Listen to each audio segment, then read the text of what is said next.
Assalamu alaikum wa rahmatullahi ta'ala wa barakatuhu. Sunana Hafsat Sa'id. Ni mawaƙiya ce a gurin minista mai girma kuma yadda muke fatan ya zama gwamna insha Allah 2022.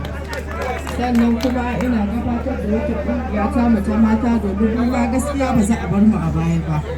Insha Allah wannan ƙungiya da nake ta tare da ƙoƙari na kuma da taimakon uwar ɗakinmu wato Hajiya Aisha, wato ƙungiyar Kebbi State kuma Women Global Hope for Malamiya 2023 insha Allah. To waɗanda suka zo gurin nan muna muku barka da zuwa, sannan kuma Allah ya mai da kowa lafiya gidan shi, sannan kuma wannan taimako da ake yi Allah ya saka da alkhairi.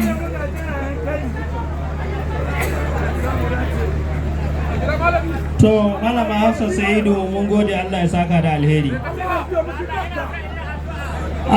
Akwai shugaban kungiyar AMG